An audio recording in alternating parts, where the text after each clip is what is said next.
पढ़ने का एक अलग तरीका निकाला था। कभी भी वचन खोलता था तो आंख बंद कर लेता था और ऐसे करके वो वचन को ऐसे खोलता था। तो एक दिन जब वो आंख बंद करके बाइबिल को ऐसा पलटा तो ठीक मत्ती 7:7 निकला। क्या लिखा है मत्ती 7:7 में?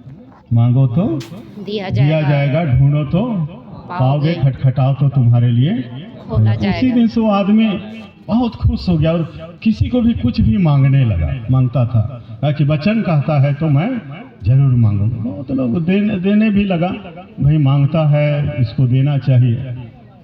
जो लोग नहीं देता था उनको चमकाता था भी, धमकाता था कि वचन कहता है मांगो तो दिया जाएगा, देना पड़ेगा। फिर उस दिन वो बहुत सारे चीज लेके आया। दूसरे दिन फिर आंख बंद करके बाइबिल को खोला तो मत्ती 12 का 37 पद को छुआ था और उसको पढ़ा तो वहां लिखा है, तुम अपने ही बातों से दोषी और अपने ही बातों से निर्दोष ठहरेगा। तब उस दिन से वो अच्छा बोलने शुरू किया। थोड़ा सा बोल दीजिए ना, हालेलुया हालेलुया। वो बहुत खुश हो गया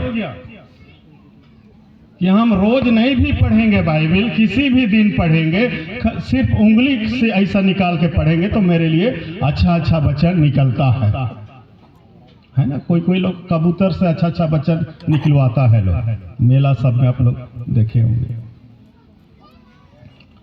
फिर एक दिन वैसे किया, ऐसा करके बाइबिल को ऐसा पलटा तो वहां मत्ती 27 का 5वां वचन आया। थोड़ा सा उसको तो पढ़ना पड़ेगा। 27 का मत्ती 27 का 5 वचन।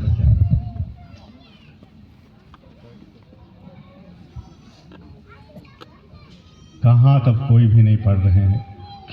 खिसाबो कीजिएगा तो अभी हम नहीं खत्म करेंगे प्रचार। तब वह उन सिक्कों को मंदिर में फेंक कर चला गया और जाकर अपने आप को फांसी दी। वो आदमी जैसे ये पद को पढ़ा उसी दिन से आंख बंद करके बाइबिल का वचन निकालना बंद कर दिया। बोलेंगे हालेलुया। क्योंकि वहां लिखा है कि वो मंदिर में सिक्कों को फेंक दिया और अपने आप को जाकर के क्या किया? फांसी दिया। किसके बारे में लिखा है? यहूदा इस्करियोती के बारे में लिखा है।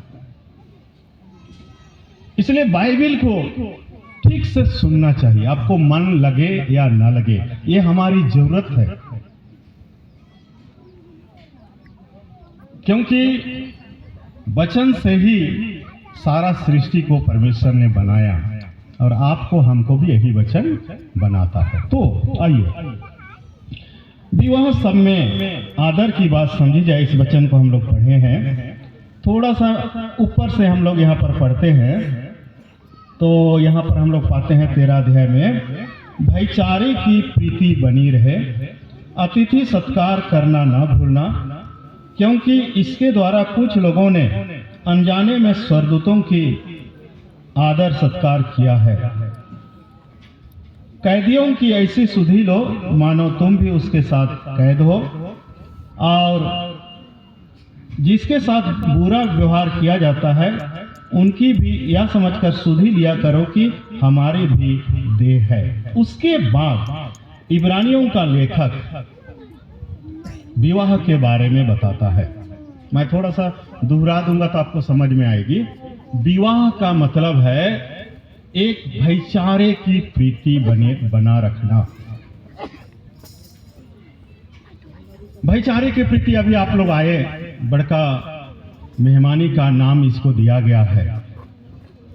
यानी कि आप भाईचारा, आपस में मेल मिलाप, एक दूसरे के लिए प्रार्थना करना, एक दूसरे से अच्छा व्यवहार करना, ये बाइबिल सिखाती है। विवाह ऐसा नहीं है कि एक जोड़ा का शादी करके उसका घर बसा दिया। अभी प्रभु के दास भजन संहिता 127 का एक वचन को बोले थे, अगर यहोवा घर को ना बनाए तो बनाने वालों का परिश्रम व्यर्थ रहेगा। इसलिए विवाह के पहले भाईचारे की प्रीति, मनमुटाव की प्रीति नहीं, लेकिन भाईचारे की प्रीति ये बहुत जरूरी है।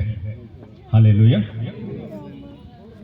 इसीलिए पहले से ही ये रीति रिवाज है कि बड़का मेहमानी जाएंगे, उसके पहले घर देखी जाएंगे, साड़ी पहनाने को सुत बंधी जाएंगे, क्या क्या लोग नाम दिया। लेकिन इस सब के पीछे एक ही कारण था, लोगों में मनमुटाव रहता है। आप लोग अन्य जातियों का शादी में गए होंगे, सब कुछ ठीक चलता है, खाने पीने के बाद में ये झगड़ा और झंझट हो जाता है। बोलता है कि न मुके डाली दाम इतना नहीं दिला तो मैं आप देवे नहीं करूँ उम्र बेटे के। आप लोग नहीं गए होंगे संसारिक शादी में, बहुत झगड़ा कला होता है। बहुत लोग दहेज के लिए इतना झगड़ा करता है कि छोड़ देंगे बेटी को, ऐसे करके भी वो लोग धमकी देते हैं। लेकिन विवाह का मतलब यहाँ बाइबल बताती है भाईचारे की प्रीति बनी रहे, पहला। Hallelujah, hallelujah, hallelujah. दूसरा यहाँ पर कहता है अतिथि सत्कार करना ना भूलना। अभी फोन का समय है, अतिथि सत्कार करीब करीब खत्म हो गया। शादी दिया हुआ बेटी या बहन के यहाँ अब लोग प्राय नहीं जाता है। माँ बाप भी समधियान जाना छोड़ दिया क्योंकि फोन है। हेलो, हाँ बेटी कैसी है? हाँ ठीक है पापा। और उधर दामाद से झगड़ा हो रहा, क्योंकि कभी वो विजिट नहीं कर रहा है। क्या कारण है? फोन से ही हालचाल ले रहा है। अभी हजारीबाग का एक एसडीओ का न्यूज आया था पेपर में, दोनों पति पत्नी मॉर्निंग वॉक में चला गया, क्या झगड़ा हो गया। आने के बाद में अपनी पत्नी को, उतना बड़ा अधिकारी, अपनी पत्नी को वो एसडीओ क्या कर दिया, मिट्टी तेल लगा के जला दिया। खूब पेपर में इधर दिया था, 1 महीना पिछले की बात मैं बता रहा हूं। तो इसलिए अतिथि सत्कार करना ये परमेश्वर का एक क्या है, सिद्धांत है। परमेश्वर खुद अतिथि सत्कार हुआ। बोलेंगे हालेलुया। अब्राहम को आशीष देने के पहले खुद परमेश्वर, त्रिएक परमेश्वर वहां गया और अब्राहम उसको खिलाया पिलाया।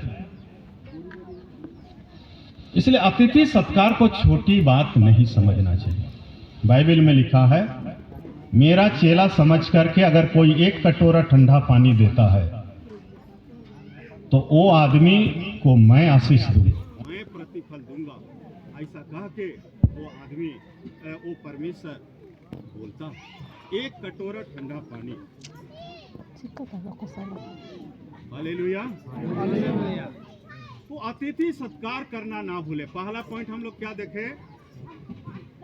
भाईचारे की प्रीति बनी रहे। इसलिए भाईचारे की प्रीति, बहुत अच्छा से भेंट मुलाकात करना चाहिए। कहीं भी आप लोग भेंट होइएगा, हम लोग भी भेंट होंगे, तो अच्छा से ये समझ करके भेंट करना है कि परमेश्वर का यह दान है कि हम लोग को आपस में, ये शादी के द्वारा हम लोग को परमेश्वर ने मिलाया। दूसरा हम लोग यहाँ देखें, अतिथि सत्कार करना ना भूले। दायरे तोर मामा मोना है, लंगड़ी मुर्गी के मर दो, ऐसा नहीं करना, वो अतिथि सत्कार नहीं है। हालेलुया। अतिथि सत्कार करने का मतलब है, अब्राहम को देखिएगा, वो बहुत सुंदर मुलायम बछड़ा को मारा। हाँ चालू कीजिए ना।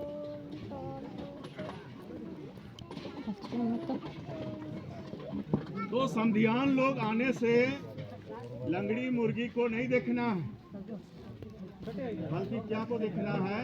सबसे अच्छा मुर्गी को देखना है। वो है अतिथि सत्कार। थोड़ा थोड़ा प्रेस आउट हो रहा है, कहा कि आपके यहाँ लंगड़ी मुर्गी होगी। मास्टर लोग भी जाते हैं तो देखते हैं कि देखा नहीं, देना फैला है, उसके मारा है, वो ऐसा वाला को नहीं। Press Lord. 2 बात सीखे।